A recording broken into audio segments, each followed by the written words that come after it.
Hi, guys. Welcome to the Gig Economy Podcast. Thank you so much for joining us. Tonight, we are live.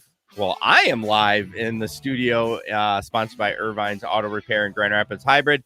And we have Mike from Mike Delivers Podcast on tonight.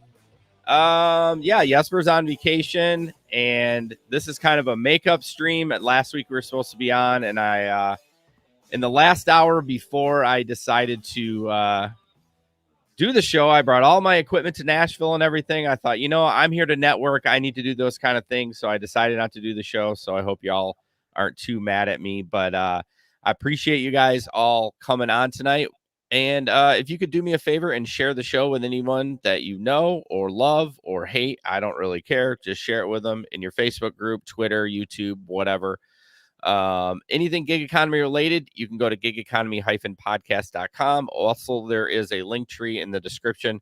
You can go ahead and click that. That has all our information. Want to give a shout out to our Patreon members, Keith, Janet, Larry, Samson, and Steve and Leo from Detroit. We appreciate the support every month. And then, of course, our Telegram group where you can talk rideshare, talk shit, do whatever you want. I don't care. Just don't be racist or a bigot. That would be appreciated. Don't talk about bestiality, too. Only a few people know about that joke, but please don't do it. It's frowned upon. And then lastly, Rideshare Rodeo, our boy Steve. He's actually on Chad the Gig Economist show right now, so hopefully he jumps over in a little bit and say hi. But check out his podcast. You can download that anywhere. You can go to Uber and LiftDrivers.com. You can get it there, too, or anywhere podcasts are downloaded or whatever. But Mike, how are you doing tonight? I'm good. Thank you for having me, Jason. I have to say, I'm not mad at you for going to Nashville. Like, I'm so jealous that you went to Nashville. I wanted to go to Nashville. I wanted to eat in Nashville. I wanted to drink in Nashville. I wanted to be you in Nashville. So I excuse you for missing that episode. You had so much fun networking to do. You had people to meet. You had to make those connections. Good for you, man, for doing it. I am so jealous of you. I went to my wife and I was like, you're not going to believe this, but Jason went to the Nashville event. And I'm like, I even went to her and I said, what do you think about making a family vacation in Dallas last year? I pulled that bullshit. So no, for real though, that's pretty cool that you got to do that.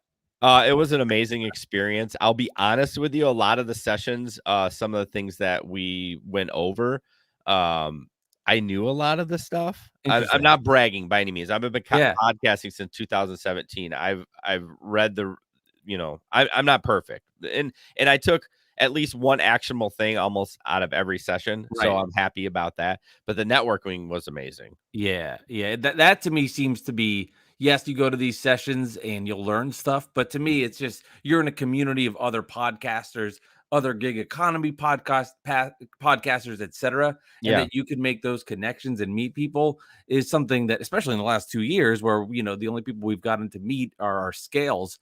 It's pretty cool that you can do something like that. So no, that's really awesome. Well, it's cool for you is now that you're working for a kind of production company, maybe they will pay for it for Dallas. Yeah, we actually had for this past year, we had like virtual passes to go to stuff. Okay. But what happened, I just had, I was working, so it was like, it was hard to do it. I wish that I did. But yeah, no, it's something that's definitely on my bucket list that I really want to do in the future. So I just want to hear I want to hear everything you did. I want to you woke up at 7:52, you brushed your teeth, you had coffee, you had a bowel movement. I want to hear the whole deal. I want to hear everything you did. I'm so jealous. That's really cool. Yeah, it was great. Larry and I went down and it was nice. It was a good time. So before we get into rideshare in the news, why don't you I'm just going to ask you to tell people right now, because I know I'm going to forget at the end of the show where to find your stuff. Yeah, absolutely. So it's the Mike Delivers podcast. I tell my stories from the road as an Uber Eats driver. And then my wife and I review foods of Uber Eats places that we went, I went to and picked up from, and we do food reviews on that. So you can find the Mike Delivers podcast wherever you find your pods, Apple, Spotify, all the major players. And then on social media, Twitter, Instagram, at Mike Delivers Pod. That's where you can find me. And we have some fun. We do food reviews, and I tell all the crazy shenanigans that happened to me while I am an Uber Eats driver in the last couple of years. Well, I'm very envious of the amount of content you put out. So I'm a Patreon member for some punk. There he goes. You put in can you see the chat? No, I can't see the chat. Is there a way I could? I'm scared to see the chat because last time I tried to see the chat, I left the room, and I've like my anxiety is through the roof Okay, on that. you don't have to look at it if you don't want to, but up in the upper right hand corner it should say comments. And you Okay, just I see click that. on that. Okay, yeah, I can Well, I click was on just that. going to talk about your Patreon and literally your boy who I love, Eddie G, yeah, Eddie, Eddie Gonzalez. Yeah, posted it. But yeah, so Mike has a Patreon, which is dirt cheap, Eddie. by the way. I told him it was too cheap. But this dude puts up so much content, I can't keep up with it. So if you want a lot of content on both man. either Patreon or just his regular podcast, like seriously, I have like 10 or 12 episodes that I'm so far behind in. Not like us where we only put out 2 or maybe 3 a month. So I appreciate that. Thank you. got to Yeah, check them out. So thank you. Appreciate that. you're welcome. All right. Before that, we're gonna get into so oh no, I bet I gotta do one thing. So bear with me. I'm using the StreamYard software. So not that anyone cares, but it might be a little clunky. But I just want to say the picnic is coming up. It's less than a month. I don't know what day is it today? It's the 11th. So it's September 11th, 2021 from 1 to 4. We will not be having a petting zoo unless you want to pet Jesper. This is a perfect opportunity if you're in the chat right now to tease Jesper. He's not here. His internet, he's in Missouri. What show is that took place? Oh, the Ozarks. He's at the Ozarks. Oh, wow. Yeah, like near that area with all those the big lake and stuff. But anyways, so you can tease Jesper tonight. He can't even connect to the internet, which is good. He's on vacation, but Enjoy. It's at Riverside Park at the Island Shelter. Just Google it. We'd love to have you there. We're gonna have food. Everything's provided. Probably some giveaways and those kind of things. It's time, again, fucking COVID is ramping up again. So, I mean, we did it last year. It was okay. We're outside. But anyways, please come if you're in the area. If you're not in the area, please come. We would really, really appreciate it. All right. Where are we at here? Laura, hello from Houston. Thank you, Laura from Houston. What do you do down there? Are you a Uber driver, Lyft driver? Looks like Scott's from the road, Oshkosh to Green Bay. Oshkosh. I think my boy just went there. There's a big airplane show there, I think. Maybe this weekend. I don't know. I'm so distracted. ADD is kicking in. I'm so sorry. Okay. Before we jump into the news, thinking about people petting Jesper. I know. He's very pettable. That would be so nice. Like people just be gentle under the chin. He bites. Be careful. He bites. Irvine's Auto Repair Grand Rapids Hybrid is the studio sponsor. If you can, anytime you can support the sponsors, it really helps us. And if you do go to Irvine's, which I just got a call a while, I don't know, maybe like a week ago, Megan, she's like, hey, we had someone come in and use your name, the Gig Economy podcast. It really helps us. And they're like, oh, okay, we want to support this show. So 532-6600 or irvines.com. I just updated this picture. It looks like the same one, but it's still an average of 4.7 with 325 reviews. Nice. We just had a big boom of thunder roll in. Mike was talking about that earlier, that if our power goes out, we're screwed. So yeah, call them at 532-6600, irvines.com. You can schedule everything online. You can do it COVID friendly, meaning you don't have to see them. I mean, you want to see them, but you don't have to. And we would really appreciate it if you support them. Okay, real quick before we jump in the news, I want to talk about Para. Para is back online working with DoorDash again. They got a cease. How do you say that? Cease and desist. Cease and desist. Now, see, I thought I knew it, but now that you said it wrong, I'm like all messed up. Cease and assist. No, not an assist. Yeah, no, it's like a basketball assist. Yeah, it is. No, I have no idea. I don't know what it is. I told you before we started this, I was like, we were reviewing stories, and I was like, Jason, there's one story that's giving me massive anxiety. I don't know what any of these words mean. So now you're going to ask me if it's cease and desist. Yeah. Cease and desist. Nervous, man. It's cease and dentist. Thank you. Dentist. Add an N in there. But anyways, so fuck DoorDash. I shouldn't say fuck DoorDash. I use them. But anyways, Parrot took their app offline, tried to meet with DoorDash and say, hey, this is what we want to do. DoorDash refused to respond to them. So Parrot put the app back up. So anyone that has not used Parrot or is using Parrot and then got offline because they weren't working with DoorDash, they're back online. They're not back on originally where you could, what was it originally?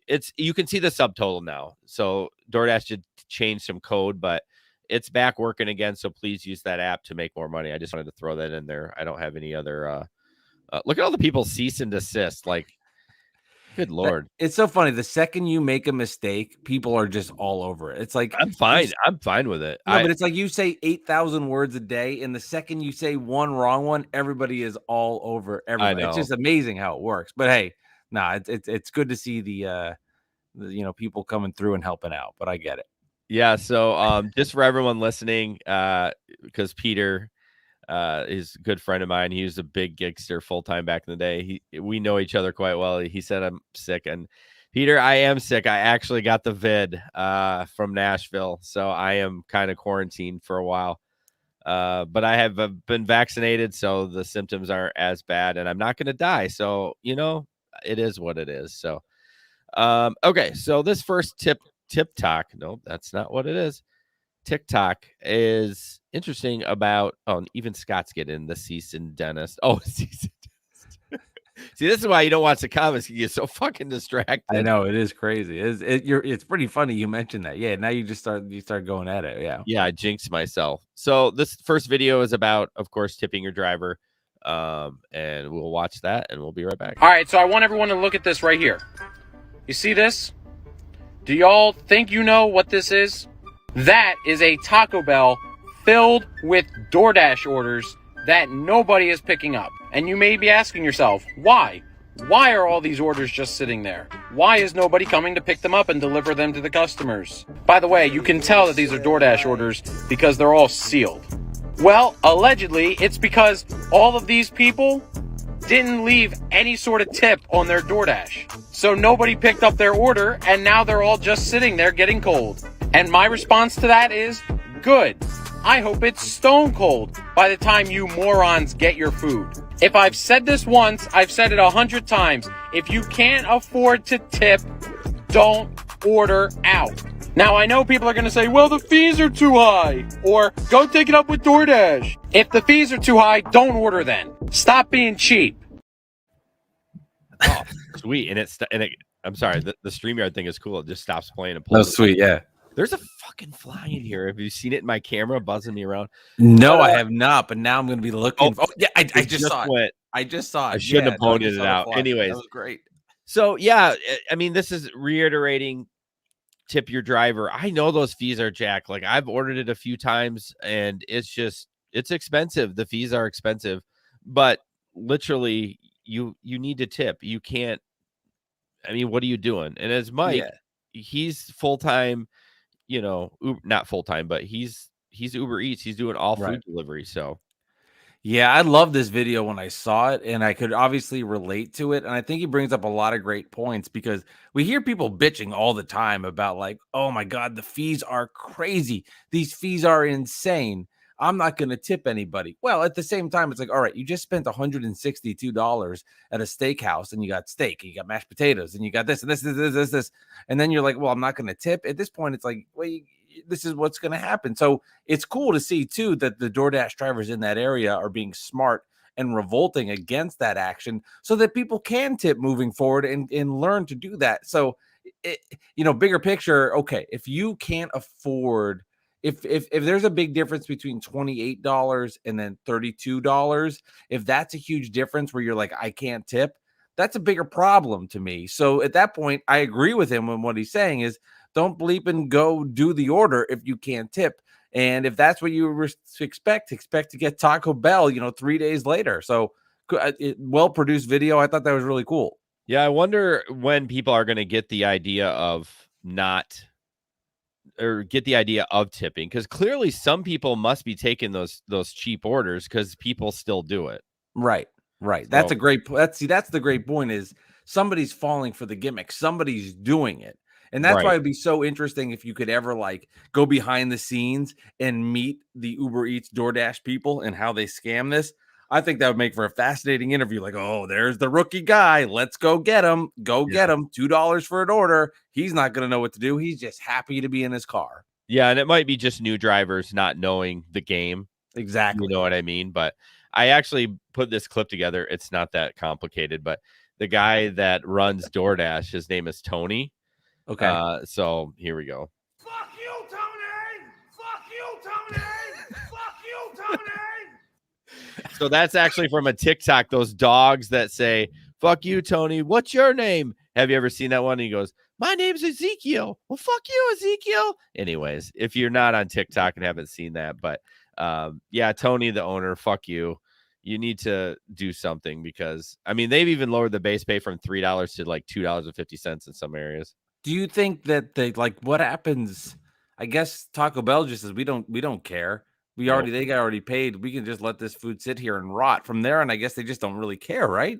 I mean they're paying the fee, so they're paying their fee on that though, right? Like I would be curious what happens if the order doesn't get delivered. Oh, because then they Where can't. Oh, interesting. Yeah, so right, where right, does right. that 35% come in? Does that apply if the food is actually delivered, or each order, regardless, it's a $10 order, Uber gets or DoorDash gets 35% and doesn't matter if it gets delivered or not? That's actually a good question. I have no idea. Yeah, like the food's just sitting there. Obviously, like if I'm the customer, I'm going, well, nobody's, getting my food. I don't know what to do. I'm cheap. I'm not tipping.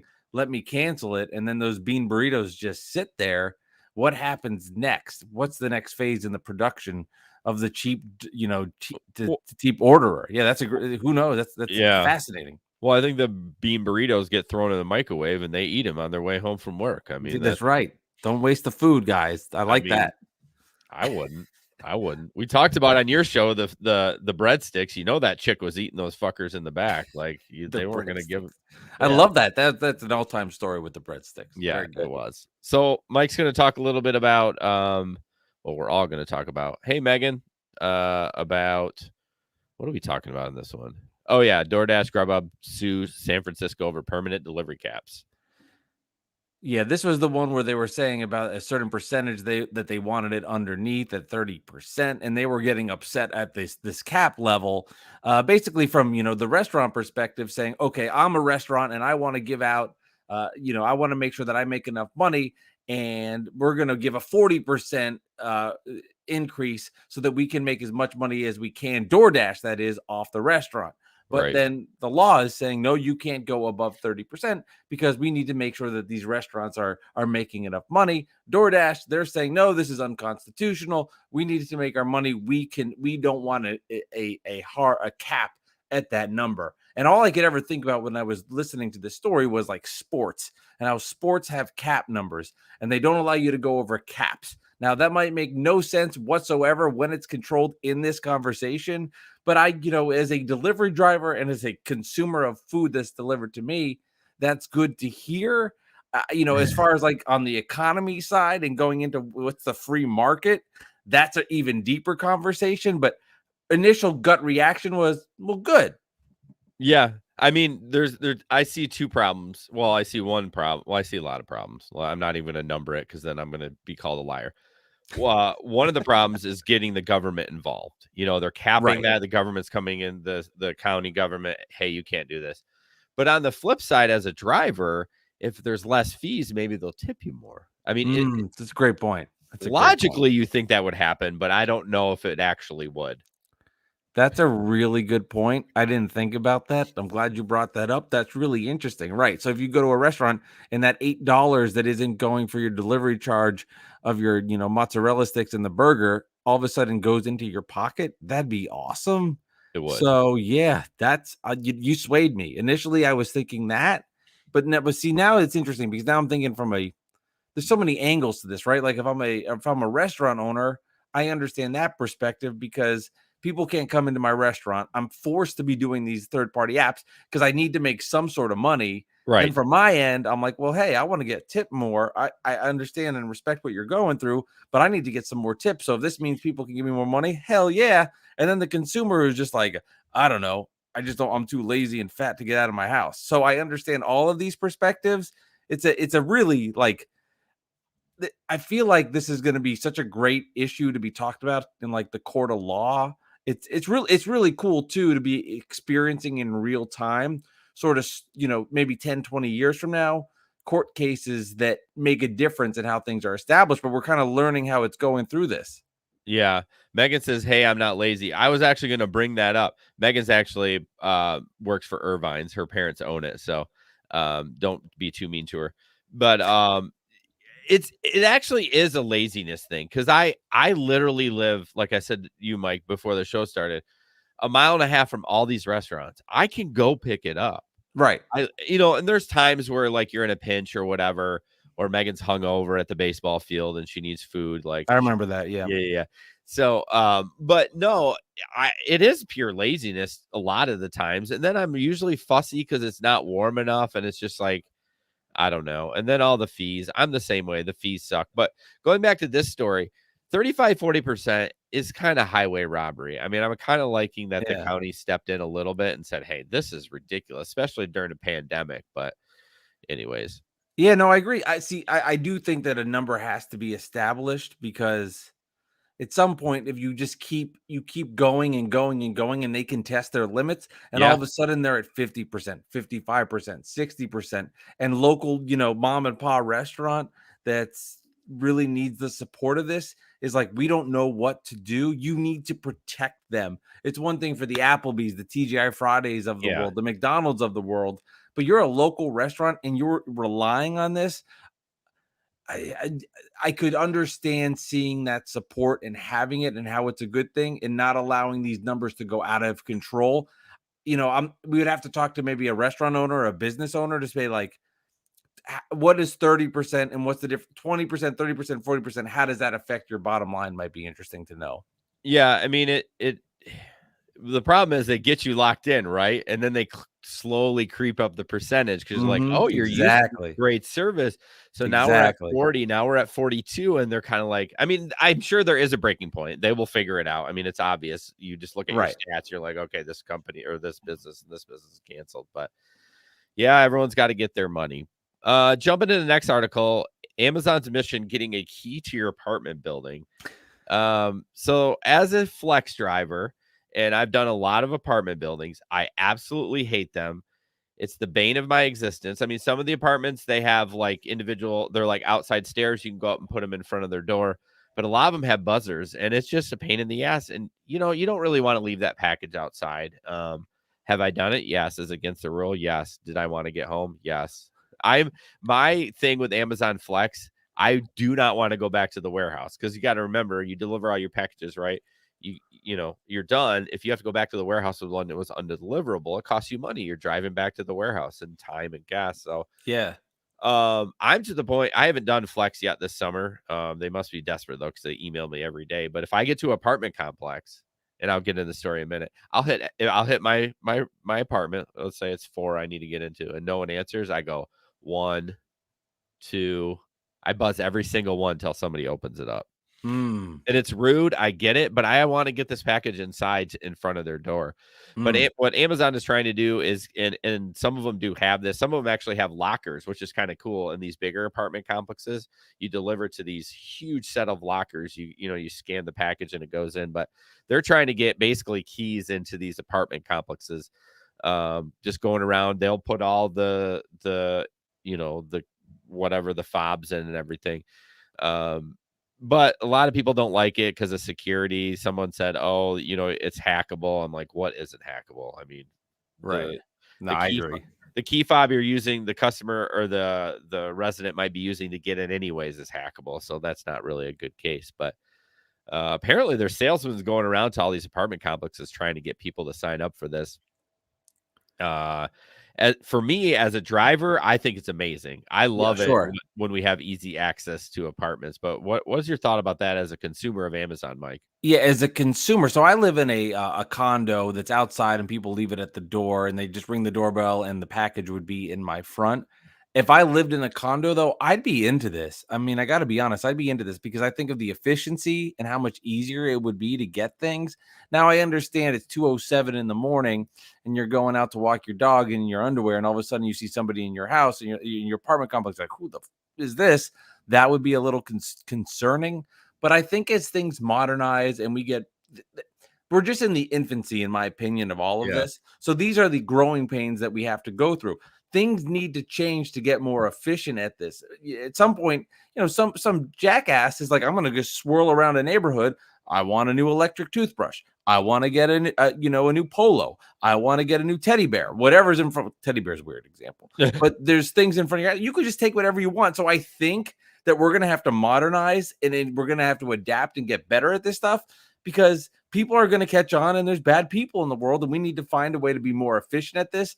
So as a consumer, I'm good with it because I respect the idea that we can get more efficient, we can get smarter. And then, I've never done this type of delivery, but I could just put myself in your shoes and be like, oh my, I could already, like when you were talking about 1, 2, 3, 4, my brain was going, like I could feel the anxiety. So I totally respect it as a driver, obviously. And as a consumer, let's roll. Like we got to advance this stuff because this is not slowing down. And especially with everything that's happened, people are going to not go shop anymore. More items are coming to your house. We got to find in your condos and your apartments. We got to find a way to make this more efficient. If the driver can get in and out of there, I applaud the idea. Yeah, I mean it's in Amazon's best interest to do it because it makes the driver quicker. They have less stolen packages. I mean, it's a benefit for Amazon. So I mean, I love it too. Amazon, and I haven't done it yet. This is one thing I haven't modernized. Do you have a garage where you park your cars or not? We have a garage. We don't park our car in it, but we do have a garage. Okay, so you can get like a Wi-Fi connected garage door opener. Like you can add it on there, so like you can do it with an app, right? Just like everything else, right? Well, apparently with Amazon, you can set it up that they can open your garage door and set your packages in the garage and then close the door all from the app. I've done it before, but not a lot of people use that feature. It's kind of another security thing too. I wouldn't mind doing that. There was a while there that they had something where they would open your house door. They could open your house door and set the packages inside. Too far. That's too far. That's a little weird. I think that's a little far. Like if I had a foyer, listen to me, like if I was rich and had a foyer or even like a mudroom where they could get into it and then they couldn't access the main part of the house. Again, I don't have a mudroom either. We have 3 in our house, but it's 3 mudrooms. How's bragging? A lot of Uber Eats money there. Yeah. I might do it, but I think it's good. I think they should do it. So come on, apartment complexes. Yeah, no, I get that. Having somebody that can go into your house would be a little much. Like Jesper's walking in, and you're like, why is somebody, hanging out watching Ozarks in my house? Like that would be a little much. Yeah. But I completely understand. Just trying to streamline all this to make it better and more efficient, because in 20, 30 years from now, if we're doing things the same way with like, no way. Things are going to get better. Things are going to get faster, and we're going to get better at this, especially as more like people just don't go grocery shop anymore. It's people going in grocery shop for you. So things are changing. We got to adapt with it. Yeah, bringing up the Amazon, I'm terrible. Like I don't go to the store anymore. I buy everything on Amazon. And this is where something like we talked about the price increase, they could slowly increase the prices because I literally don't. If I have to buy something, I go right to Amazon. I don't even search the web for anything anymore. It's terrible. Then it has everything. Like we do stuff where it's on auto renewal. Like for example, with our subscribe and save, like cat litter. I'm talking about like cat litter, all the essentials, cat litter, coffee, toilet paper, paper towels.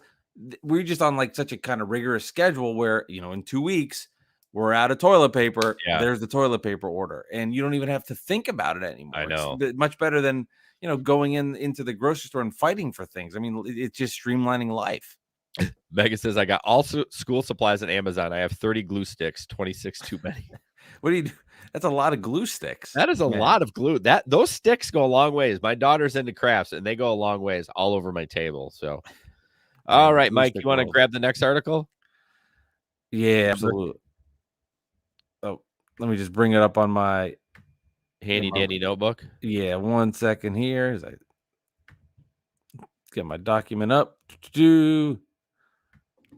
$6 for 30 glue sticks, Megan. I mean, how can you go wrong? You'll use all of them, or the kids will, or the dogs will eat them. God, what would that do? All right, incredible. Yeah, no, glue sticks are the. I always think I remember. I'll never forget about this. But I was in the 2nd grade, and Jay Samuels was there, and she ate glue sticks, and I'll never forget that. And it's like a name I'll never forget. I wonder, because the glue sticks, obviously you warm them up and they become glue. When you swallow them, I'm thinking, I know I'm way digressing, but if a dog swallows it, does it get hot enough in its stomach that it becomes liquid?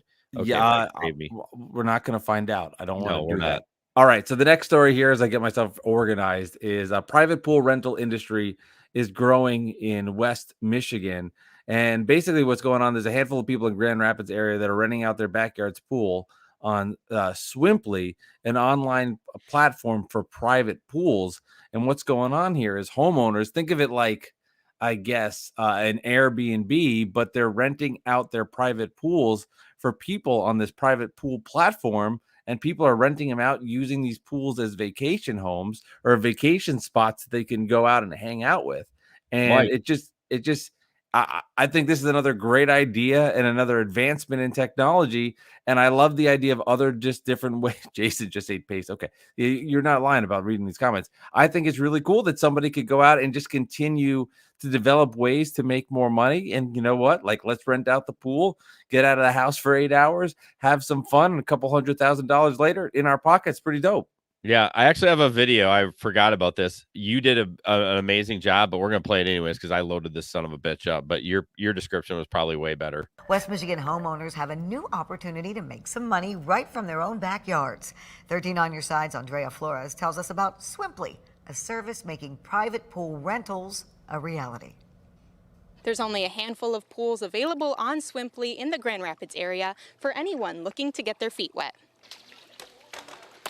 This summer, not just the Eisenhoff kids get to enjoy their family pool. We first became aware of Swimply through the TV show Shark Tank. Sue put up her pool for rent on Swimply, where anyone can book a private pool by the hour. Sue says they've had 4 reservations so far. It's been really fun. We've had families with kids, group of adults that just came and relaxed in the pool. So it's been fun to see people just enjoying themselves and having fun in the water. Her husband, Brian, believes the privacy of a backyard pool will draw more attention once more people hear about it. We've had comments from kids saying this is the best thing I've done this summer. Guests and hosts are becoming friends and I'll say frequent customers. Sonny Mayuba is an exec with Swimply, and he says hosts are connecting with the community. They're also making extra cash to pay for expensive upkeep. They're turning what is a cost center, maintaining a pool, and turning it into a revenue center. In Comstock Park, Melissa just put up her pool for rent after she and her husband fixed it all up. We want to share this with as many people as possible, and especially when you put so much work into it, it really makes it worth it if other people enjoy it as well. It's not all about the money. She wants people to enjoy her pool as much as she does. We really want people just to have a good time. And so do Sue and Brian. Don't be afraid to try something new and get out and enjoy the summer. In Byron Center, Andrea Flores, 13 on your side. Oh, I love that it goes off when it's done. I'm sorry. I'm such a tech nerd. Megan already beat me to the punch. What if someone dies? Yeah, I mean, yeah, I'm going to need a 30-page liability thing. And that's the truth, though. But if I can make $50 to $100,000 a year, so that ain't happened in Michigan because we got like 3 months of summer here. It's like right. June to August, and September you can get a snowstorm. But if I could make that much, I'm going to convince my wife to put a pool in because drop 20 grand on a pool, and if I can make 50, but it sounds like a lawsuit nightmare.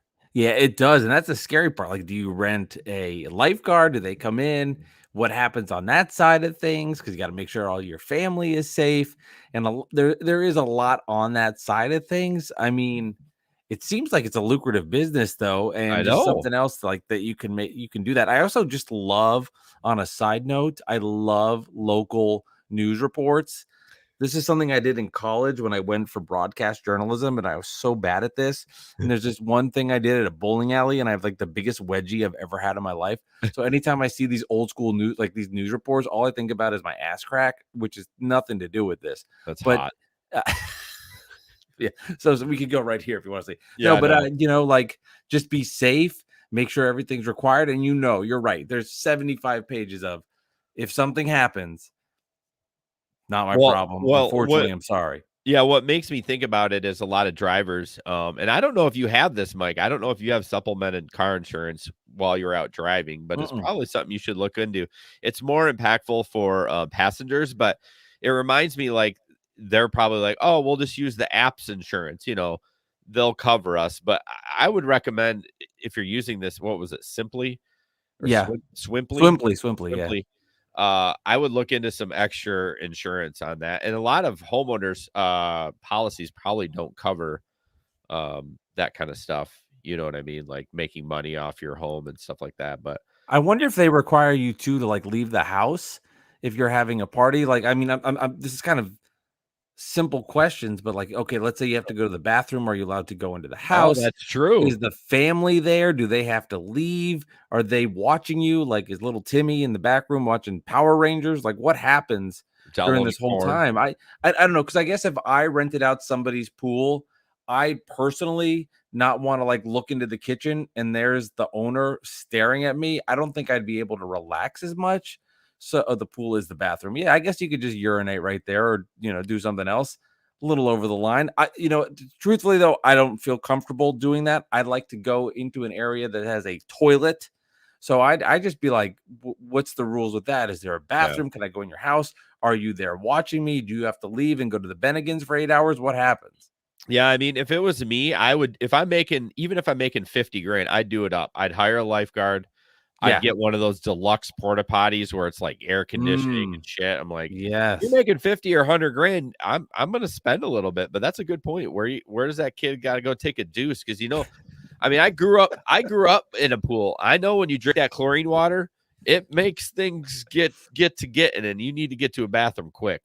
You're so that was just a funny story. Like, mommy, I got to go to the bathroom. I have to poop. Sorry, Tim, you can't go poop. If you read the contract from Simply, you're going to have to hold it in or we're not going to get our deposit. Like, right. Just the whole thing is making me laugh. Or there's a shed in the back. Go behind there. Here's some toilet paper. All right, moving on. This was kind of interesting. Can I get a job at Lyft? I was acquitted of a sexual assault and I'm a felon. Do I have to tell them about that? Do they even hire felons? The job sounds great. Get to meet new people that don't know me, see new places, work my own hours. But no, you probably can't get a job with. Why would you say you're acquitted of sexual assault? Because if you're acquitted, it's not on your record. So I don't understand the point of even bringing that up. But it brings up a good conversation. I do feel bad for people that do have like felony stuff that was like 20 or 30 years old that can't get jobs. But yeah, that guy, I don't think you're going to be able to get a job with Uber. I mean, my guess is they don't let you on if you have any felonies, regardless of what it is. But so anyways, so real quick before we get to the next one, I just want to, take the time to say, if you are a business owner out there, or if you even not a business owner, I don't care. I'll sponsor. No, I will not sponsor anything. We talked about tampons, although we have female listeners, so I guess I would do it. We do have a new sponsor coming up next week. We're actually doing 2 shows in a week, so put it in your calendar, y'all. We're going to give you your product. It's just going to be 2 weeks in a row. But yeah, if you could send me an email, that would be great if you're interested in being on the show as a sponsor. Also, if you could review our show on Apple Podcasts, we would really appreciate it. And then, of course, we have merch. The link is in the description. We don't make any money on it. I mean, if we sell a t-shirt, we make like $2. It's not about that. It's about repping the brand. If you're interested in that, we would really appreciate it. So, all right, Mike, we're going to talk a little bit about a DoorDash driver contaminating cop's meal. And I do have a video. Would you like me to play that and we can discuss? Please. All right. Oh, I'm so stuffy. Video posted to social media shows a delivery driver tampering with someone's food. And tonight, investigators say the person who placed the order was an NYPD officer.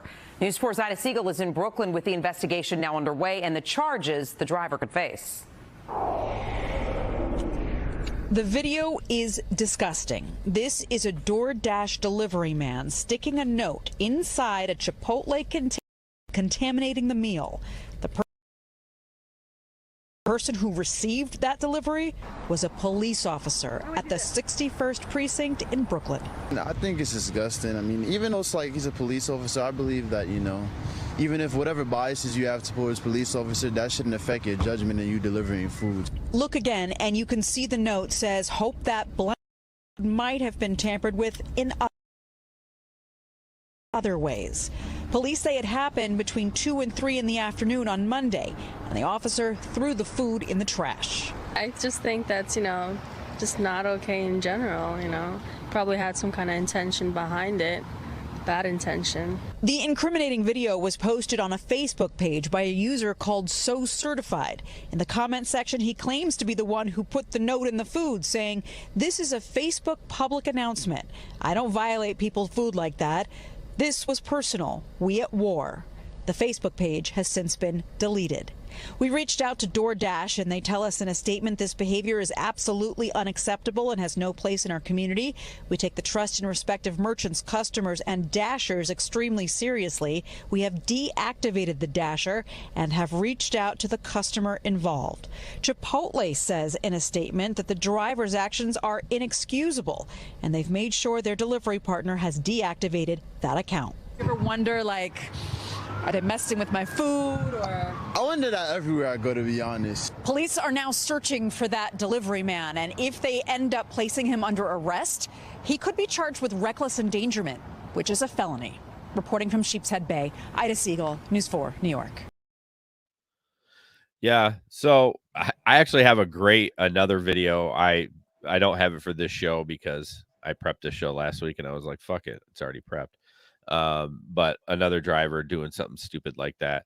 Sorry, it cut out there a little bit. I don't know. It wasn't on. No, that's the video. I watched it before. It had Okay. like some random spots where it was going in and out. I think it was over some curses too, or something like that. Yeah, when they were towards the blanking end out it the was. curses. But Yeah. I don't understand people that do that. And then the dumbass videotapes it or takes a picture and posts it on his social media page. Like, I don't understand people's thought processes. And it's bizarre. And I love the statements that we heard from DoorDash, and they gave this statement. Like DoorDash wanted to be like, we went to DoorDash, and what did they say? Oh shit. Like that's what they wanted. Like, we really have to deal with this right now. Right. This idiot decided to open up a food container and put a note in there. Like, come on, man. You gotta be smarter than that. It's just bizarre. It's just bad behavior. And whatever your personal biases are and whatever your politics are, do your job and do it well and take some pride in what you do and deliver. I make a joke about it on my podcast that I haven't stolen food from anybody, and it's a big joke, but the truth is it's not. It's disgusting. That's somebody's meal. Why would I ever want to go near it and tamper with it? That's their dinner. We talked about that's their hard-earned money going to spend this meal. It's just bizarre that someone's like, I'm gonna go get them, and then the dumbass thing, and let me post this on everything possible to brag about it. Now you lost a job and you're never gonna do the gig economy anymore. Like, stupid. Yeah.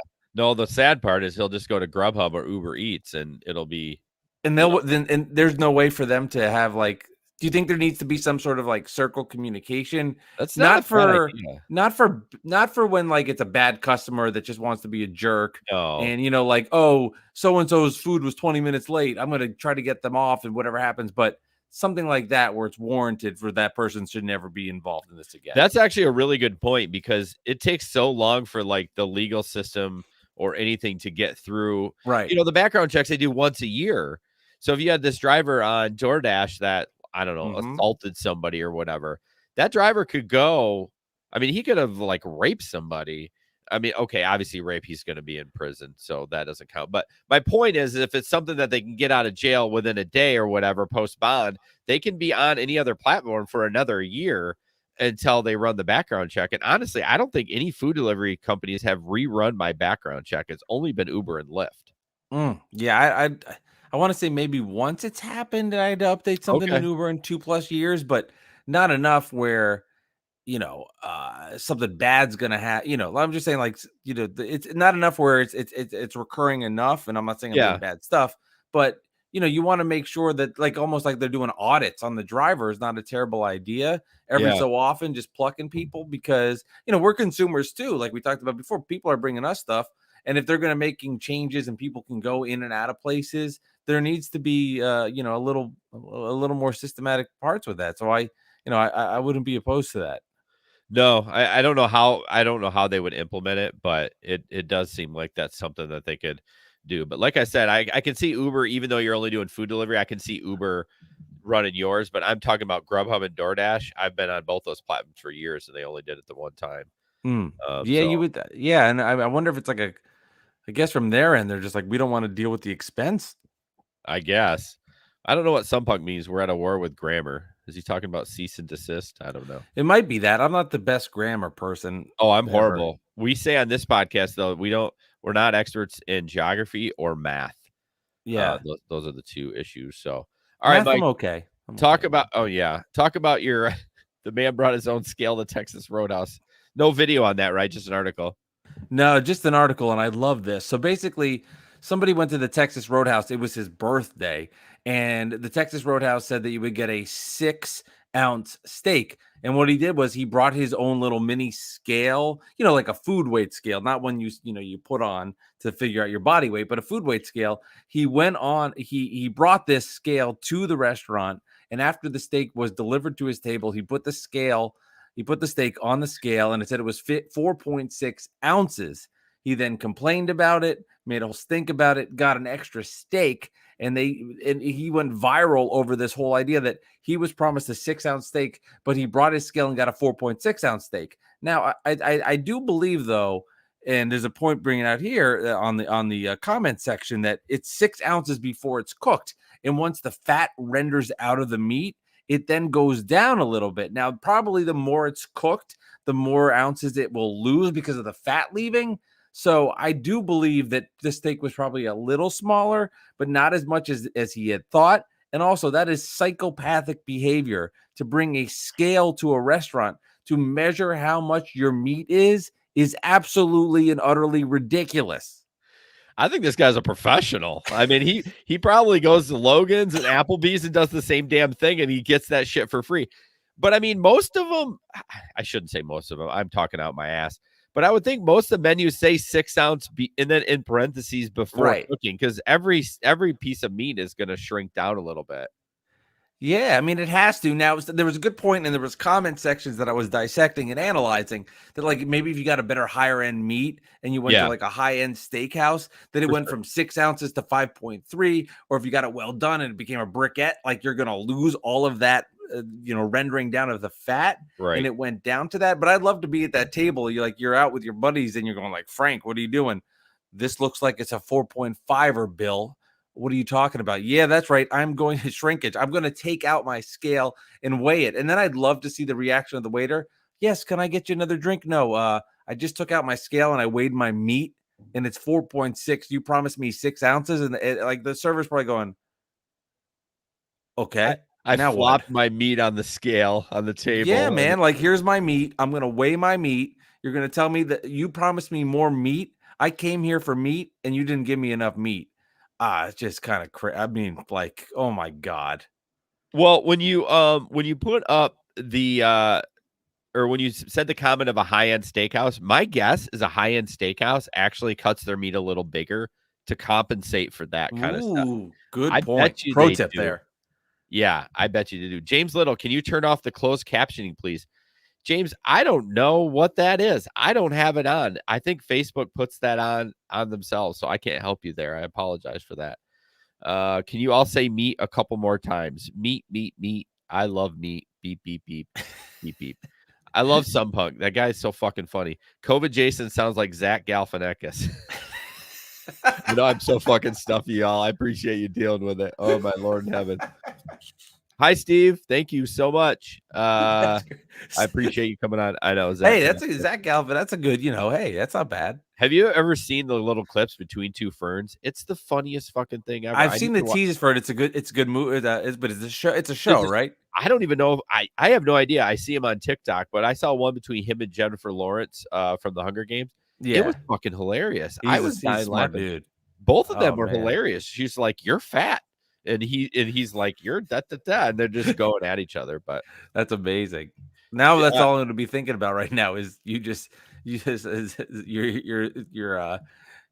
ego inside coming out of Zachary. Like, I know, but your pseudo, whatever the word I'm looking for is. I don't know what I will tell you, I did not smoke any weed before I started, so I know he likes weed too. So James says, "Okay, let's talk para." We talked para at the beginning of the show, so. I'm not sure where you're from, James. I appreciate you tuning in. Let's see. Just trying to catch up on the comments. Okay. Moving on. Thank you for that story, Mike. That was good. Absolutely. Yeah, it was fun. Let's see. I say that a lot.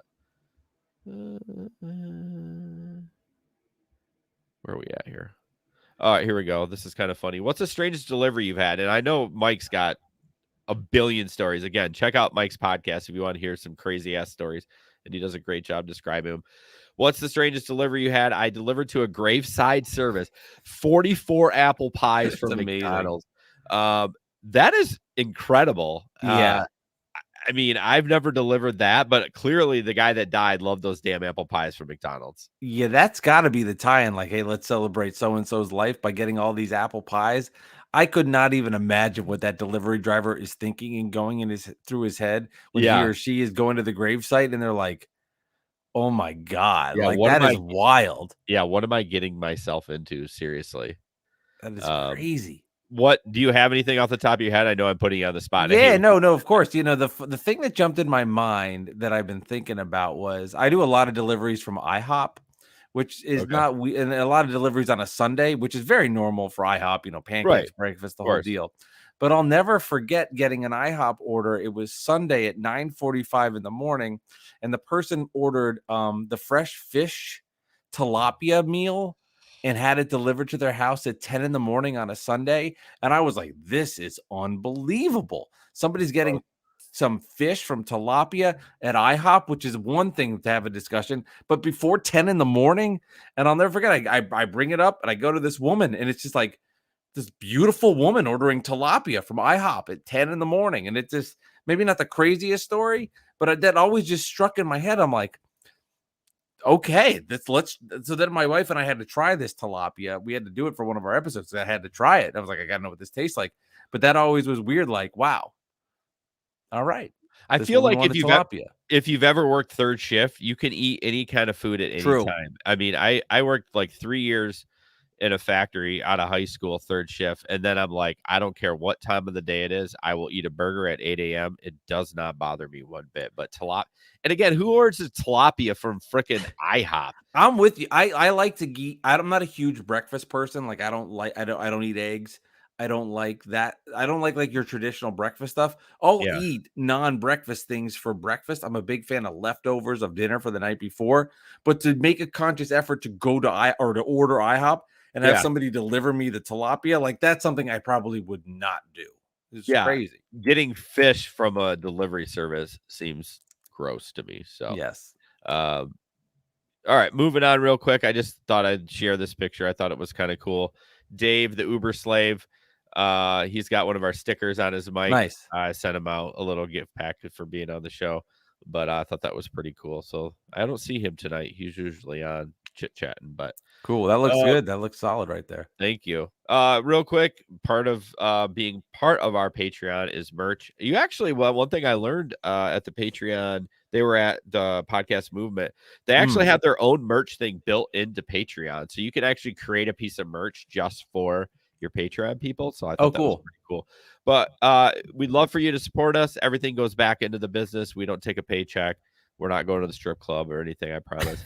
But you get an extra podcast a month, sometimes two. Do we have one this month? We got something lined up. I got to book it yet, but we'd love for you to support us there. We have a $5 tier. I actually have changed the $5 tier. The $5 tier gets you the pre-show banter where we talk shit about all you Patreon people. And then the $10 tier gets you the extra podcast, the pre-show, and the extra piece of merch. So if you love the show, we would really appreciate your support very, very much. Okay.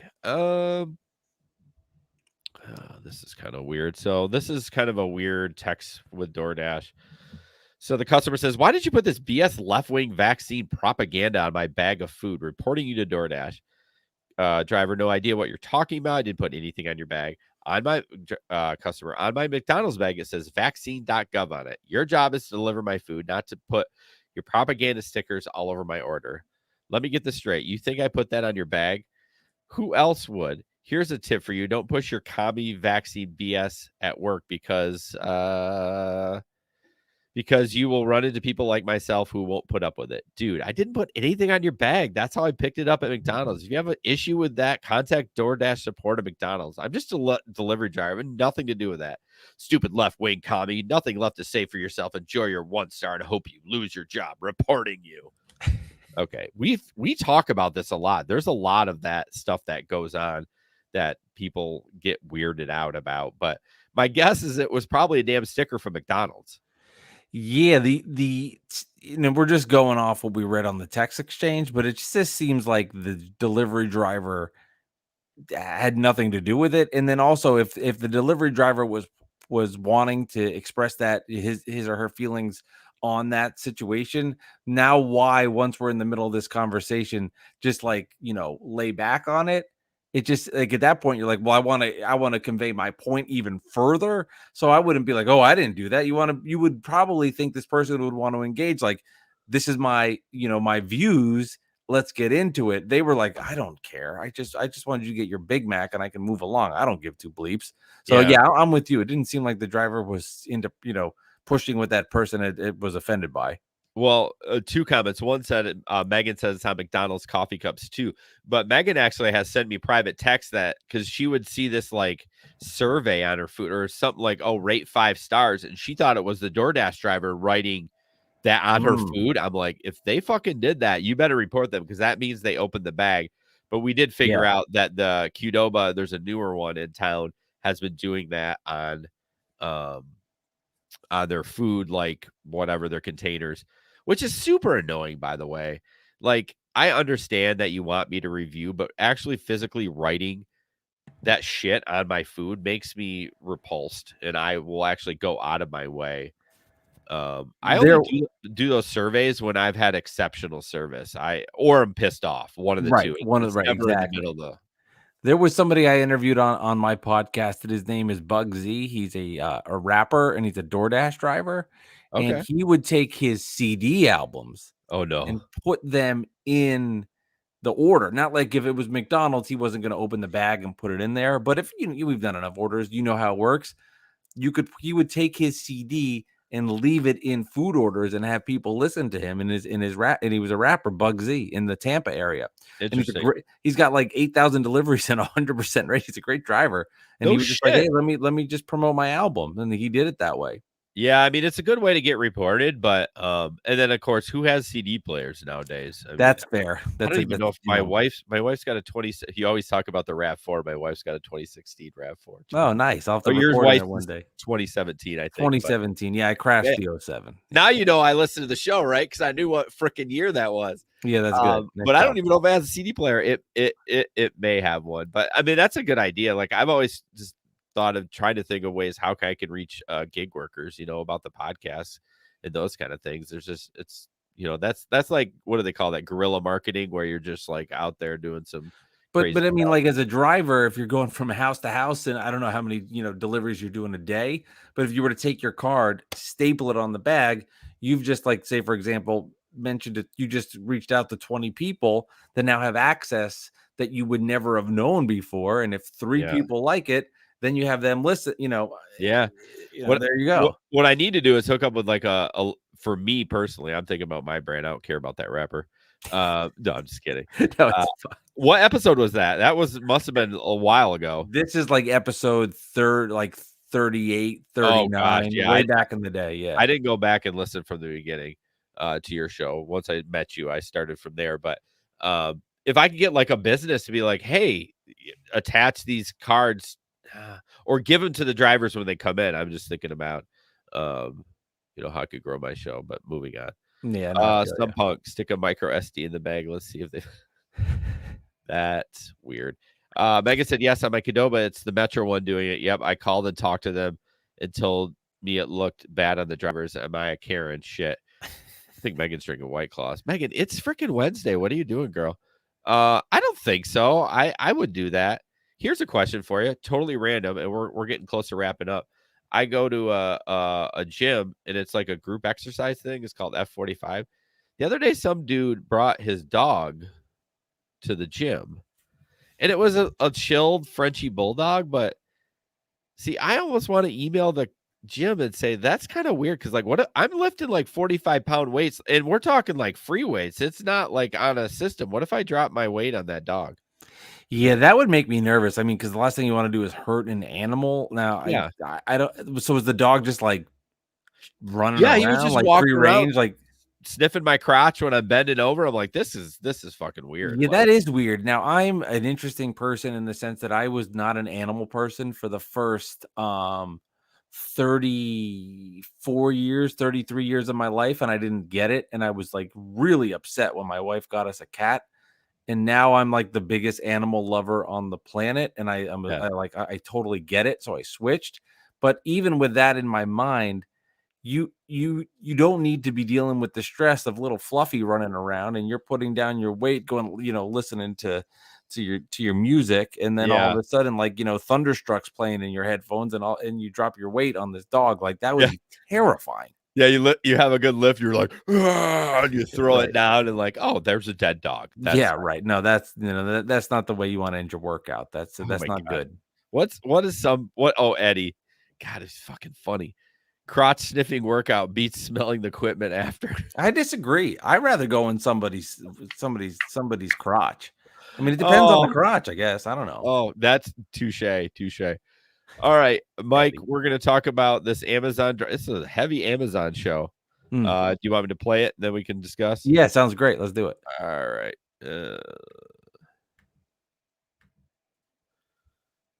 This guy's... I don't think there's sound to it. So van pulls up in the driveway, Amazon Prime van. Again, why are they pulling? I see this all the time. Yeah, just pulling the street. Yeah, they're just lazy. But like, okay, so he gets out, goes and delivers it. But what I don't understand is, like, I see these big vans doing that. I'm like, that's so dangerous, because then you're backing out. Yeah, I wouldn't want to deal with that. Right. Well, I guess unless you have this guy. Well, yeah, you'll see. So I know this is audio podcast. He gets back in his car, and I'm like, okay, he's going to back out. He's like, I don't know, a third of the way up the driveway. So this mofoker, okay, he backs up, and then he just drives right through the lawn. Okay, so he's backing up.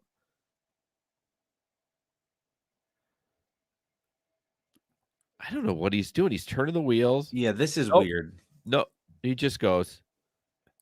What's weird about this too is he initially makes the movement like he's going to go back out on the street and do what you're supposed to do, back out, go on the road, move along the way. Yeah. But what happens when he gets 3/4 down and then goes, you know what? Not for me. I'm going to be on the lawn. What triggered in his head where he thought to go that far, made the move all the way there? It was like somebody getting to the altar and being like, will you marry me? No, I'm leaving. Like, what changed at the end? Well, you see, he turned the wheels to do the right way. I think what happened is, like, his GPS, he had to go the other way. So he's like, I'm just going to. I'm going to. GPS move. Good point. Yeah, which is, Again, I don't understand why those Amazon vans pull into the driveway. I think they're lazy. I just don't think they want to walk. And I get it if you have a heavy package and you back it up. I've done that. I totally have done that, but that was ridiculous. Yeah, and then right, exactly. If you have like this, you're bringing in 50-pound bags or whatever, and you want to, limit that. But for me, I know as a driver, and it's different as just holding somebody's bag of food, but it's so much more convenient when you can just get on the street and you don't have to go back up into traffic. It's quicker. Yeah, it's just quicker and easier. It's quicker. Now, does that person, we're seeing this now. You found this great video. I assume then that this person got reported. It's somehow they got back to them like, hey, Jeff, you're not allowed to drive on people's grass. That's frowned upon. Yeah, I don't know. I don't know how that works with them. I've seen some stupid shit with Amazon drivers. Crazy. All right, real quick, 2 more things. So I just want to talk about this one. A lot of people, I see this comment a lot. So any new drivers that are listening, so she said, I just did 42 rides to earn $560, but they gave me $237. WTF, can you explain what's going on? So there's a difference between an earnings guarantee and a bonus. And I know a lot of you that are hearing this, I get it. You're educated. This is for new people or people. Yeah. And I'm not saying if you don't understand it, you're dumb, but I'm just saying a lot of people understand this. But I see this question asked a lot. The guarantee means they guarantee you, again, $560. So you only get the difference of that. Like, you know what I mean? Like a bonus is like, if you do 20 rides, you get $150. A guarantee is if you do 20 rides, you are going to earn $150. So let's say you do the 20 rides, you only earn 120, $30 more. They will come up with that $30 more to get that. So just something to think about when you're looking at that stuff. Don't ever do a guarantee, only do a bonus, because those guarantees are made for those companies to win. Those bonuses are where you're going to win the money. So, I missed the date of the picnic. Yeah, it's September 11th, Pete. Oh, there's a new person on Twitch. I don't know who you are, but I appreciate you joining on. Trey Knoll 73. I appreciate it. All right, last video. Mike, you want to tell the story about this, or do you want me to play it? Let me just. This is about the delivery snacks. Okay, yeah. So I'll explain it a little bit here. This is well, this is a person. I'll explain it a little bit further. This is a person that at their house has a nice assortment of snacks that are available for people, which is amazing. Which is like, you can everything from Gatorades and all of your typical snacks that you can get. And this person does a nice job of just making these available to, it says here, Amazon delivery snacks, which is really cool. All right, we'll play this. Hopefully we don't get kicked off because it does have some music behind it. But if we do, fuck it. Oh, wait. Where are we?